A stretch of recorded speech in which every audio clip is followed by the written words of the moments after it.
Good morning, everyone. My name is Iwini, and I will be sharing with you how to pay from 1294E for Canada study permit. Over time, I've seen a lot of videos on different ways to fill forms. Most especially, some YouTubers or many YouTubers concentrate more on filling the principal applicant's application form.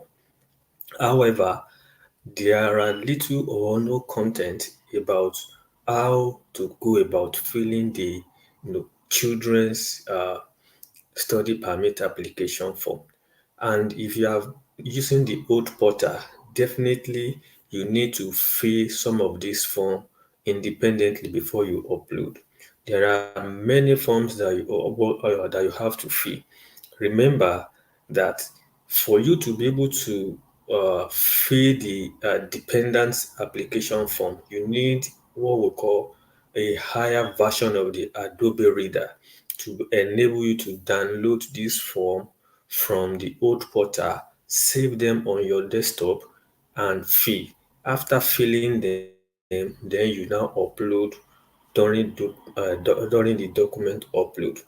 But many people have complained, most especially some people have reached out to me complaining that they don't know how to fill these forms. This is the reason why I've dedicated this form to teach you guys the step-by-step approach on how to fill the form 1294E, most especially which is targeted towards children that are going to Canada to study or accompany their parents to Canada. So I will be taking you to my desktop now, where I will be showing you the step-by-step approach, what information is required on different columns, so that it will help you when you are filling your form next time. Let's get into the work. So I'll be taking you to the application form now, where you get to see how to navigate your way. Excuse me.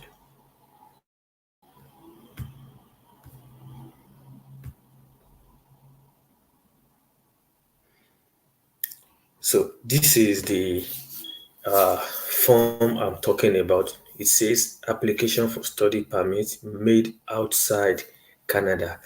If you need more space for any section, print out an additional page containing the appropriate section. Complete and submit it with your application. So I will quickly take us through how to fill this form one after the other. So this is the uh, application form. I have downloaded this from the IRCC website using the required version of the Adobe Reader. So let's get into work. Here we have the UCI. Because you are yet to submit your application, you don't have a UCI yet. But if you have submitted an application before, you must have a UCI. So you have to copy it and paste it. But if you don't have, just leave it uh, empty. Then I want service in. Then choose English, either English or French. You choose one. Then full name. Here they are talking about family name as shown on your passport. Let's say Adewale. Then given name. Under the given name, you can put the first name and the middle name. Sheyi, uh, let's say John. Then, have you ever used any other name or nickname before? So you choose no. If no is applicable to you, then sex. Let's say you are a male. Then date of birth. Look at the format very well. Look at the format. So let's say 2015 month, January, day, first. Sorry, this form is very sensitive, so you have to be careful. 01, Then place of birth, let's say Lagos, Nigeria. So here now they're asking which country. So you have to choose from the drop down. So Nigeria, good.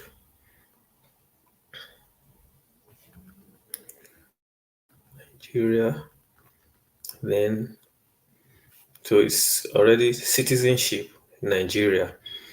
Then here, current country or territory of residence. So here, if you are residing in Nigeria, you choose Nigeria, but if you are residing outside Nigeria, you select the country you are residing in. So here they are asking what is your status in that country. So you are a citizen of that country. So once you select the right status here, every other column will be frozen. Then previous country or territories of residence. Have you resided during the past 5 years? Have you lived in any country or territory other than your country of citizenship or your current country or territory of residence? So if you have not lived in any other country before, you just choose or check previous country, just choose Nigeria, which is what is applicable to you currently. So you choose citizen, that's your status. Then from what time to what time. So here you choose the year since you were born 2015, month January to that's to the current to this year 2024 May.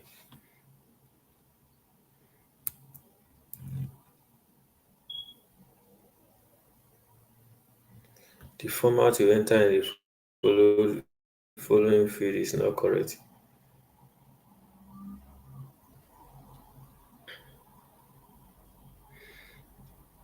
Oh, sorry. Here, the person choose yes. Yeah, that's the reason why. So we have to choose no. If you have not reside in any country before, so you choose no. Once you choose no, then you don't need to fill this column. It will be frozen out. But if you choose yes, you have to, fill the country and the year, month, and date you have lived in that country, even if you are a visitor there. They said for the past 5 years. So let's go. Country or territory where applying. Where are you applying from? So for this case, you choose Nigeria, applying from Nigeria. So what's your status in that country? Don't forget you are a citizen of that country. From what time to what time? So you have to choose since you were born, you have been a citizen of that country. Uh, 0101 to date 2024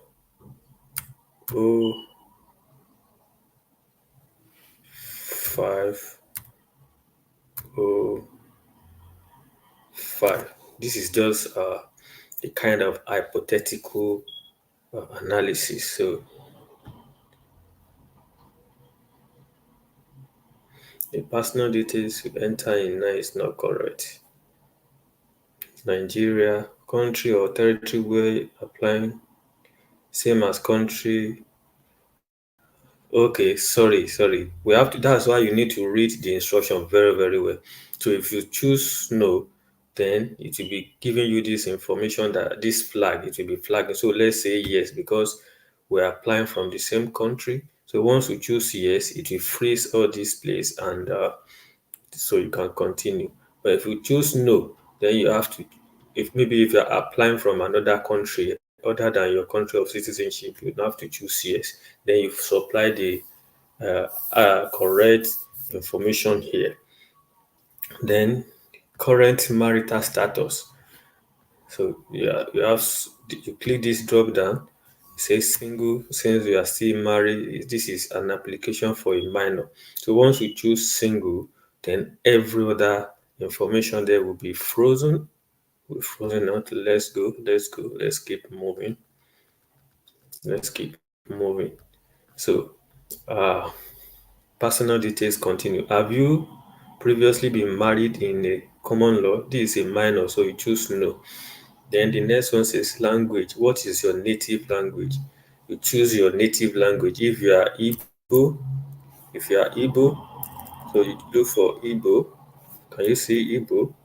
If you are Yoruba, you choose Yoruba. You see Yoruba there. So choose Yoruba. So are you able to communicate in English or French? So let's say yes to English. Yes to English. Then your passport number. Here, have you taken a test from a designated testing agency? So you choose no. This is a minor application. So passport number, you just put a passport number. From which country did you get this passport from? From Nigeria, you can see issue date and expiry date. Make sure you put all those information. They are very important. Very important.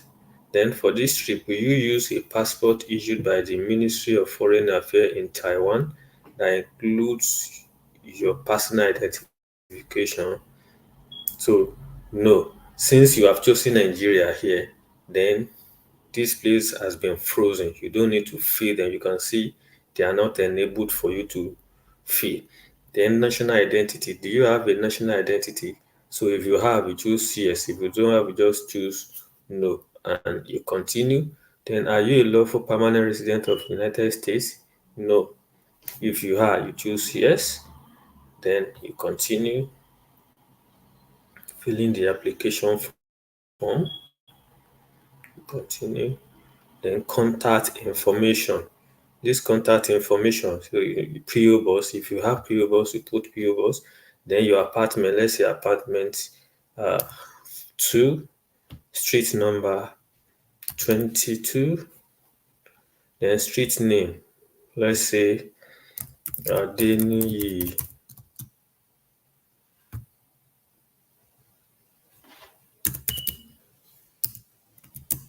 Adeniyi Jones,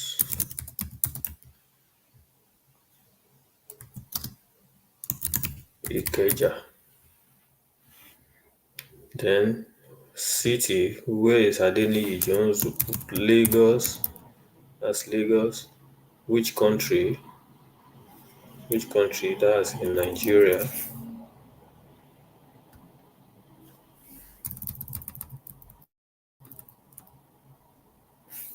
Nigeria. Put Nigeria. Once you put Nigeria, postal code, this is optional, so it's not compulsory. District, that's Lagos State. Lagos State. Then residential address, same as mailing. Yes. So let's continue.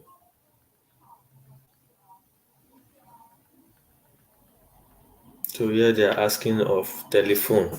So there's no telephone information. So these are optional. You can see they are not marked compulsory. So go on. Details of intended study, name of school. See, under this name of school, you can just put not applicable because you don't know which school this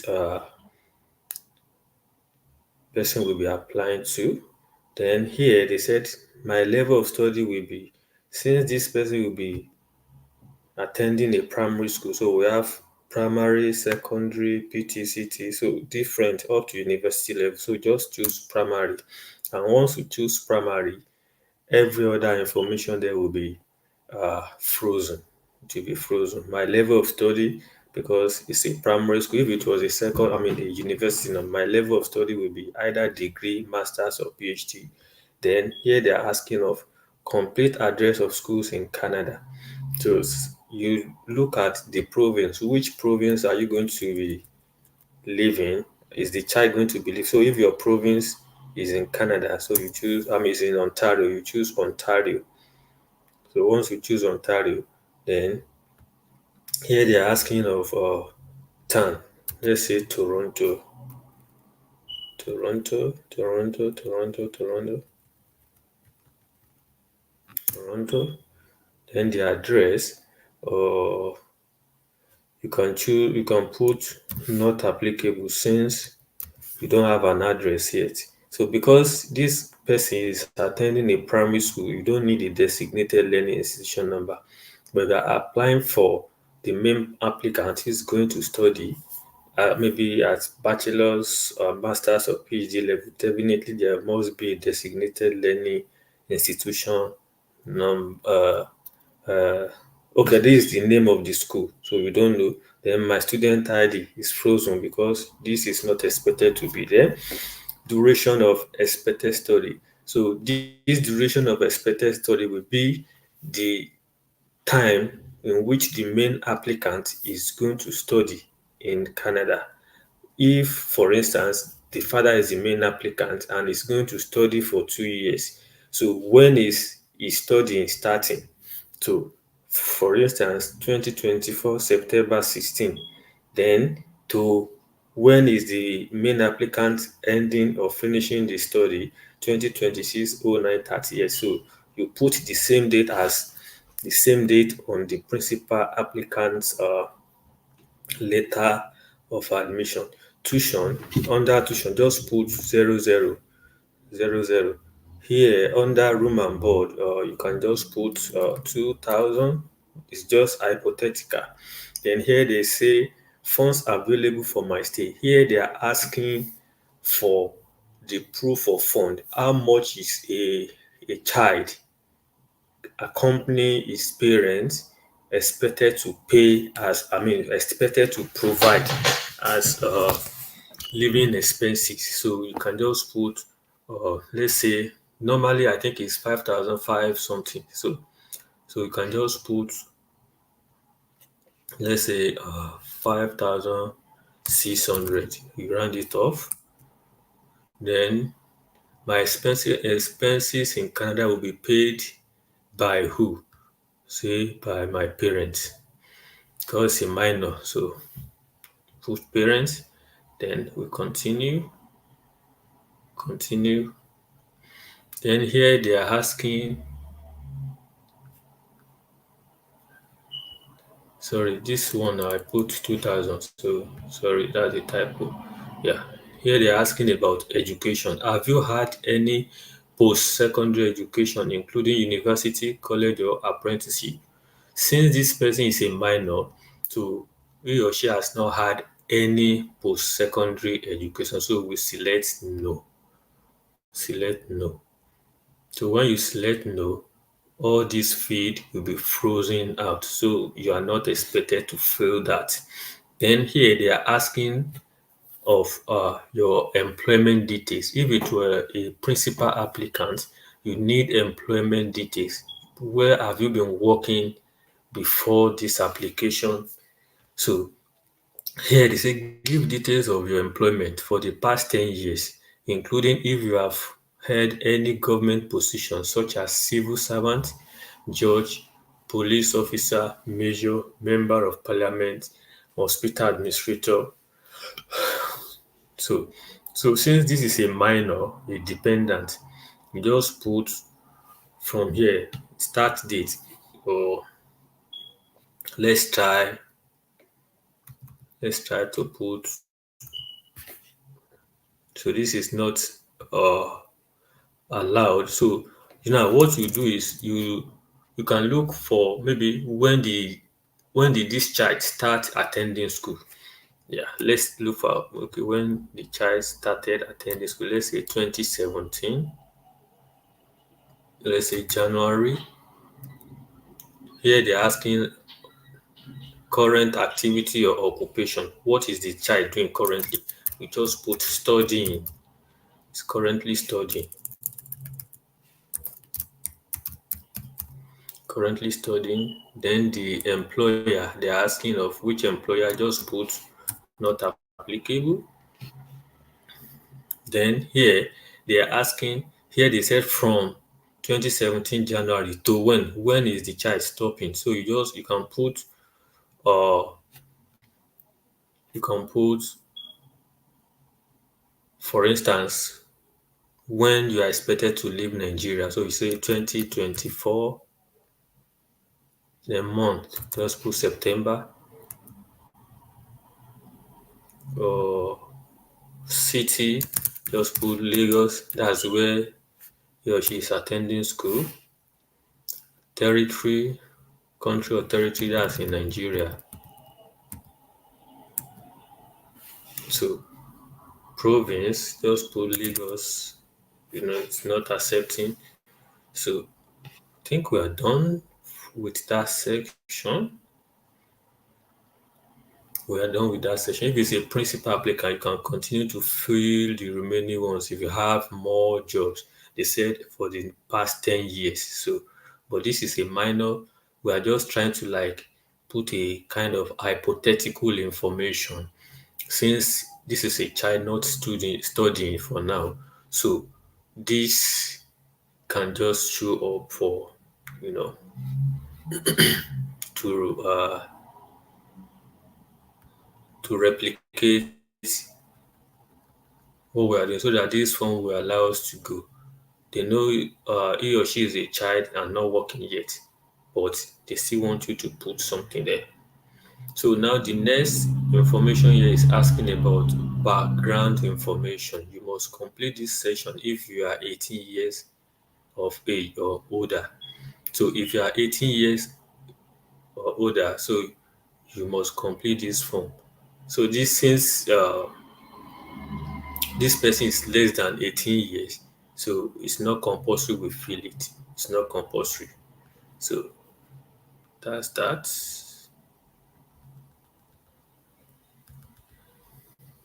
I think that's the most important. So here they said if you answered yes to any question three, okay, we don't need that. That's for people older than 18 years and above. Then signature. Do you consent to being contacted? This one is just a kind of data protection consent. So they say, do you consent to be contacted by CIC or any or an organization at CIC's request in the future? So you can just say yes. Then this one is just asking if you understand the reason why they are taking your information. So this form now, make sure you read all this information very, very well. Very, very well. You read them very well. You don't need to sign. It says signature of applicants or parents for a person under the age of 18. Yeah, because you are filling this form for your child, you need to sign here. And you have to sign if you are applying by paper application. But if you are applying online, you don't have to sign it. You don't have to sign it. There's a place where they even put something like that. Oh, okay. So instead of you signing the form, you just click validate. Look at it, say validate the entire application. Any errors will be identified with a pop-up message and marked red. If the application is successfully validated, barcodes will be generated on the last page. So what you are going to do is you click this validate and you wait.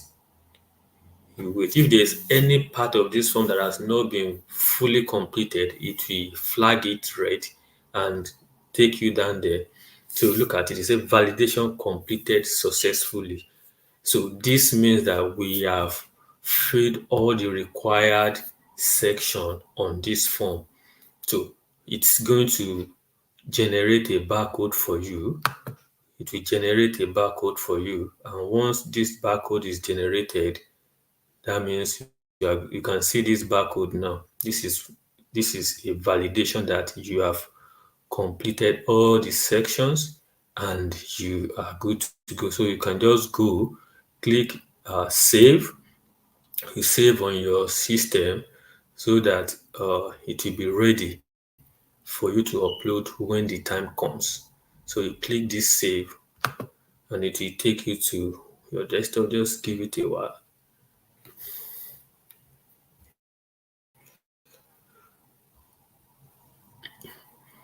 So once you click save, it should take you to, allow you to save it on your system. Once you save it on your system, then you can upload when you are ready to upload. So that's it for now. That's it for now. Oh,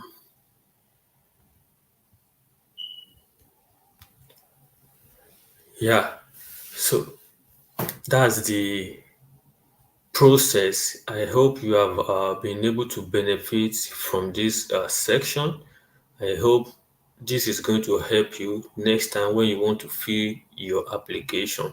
Remember, you need to have a higher version of the Adobe Reader in order to be able to download this form from the IRCC portal in your application package. You see it there.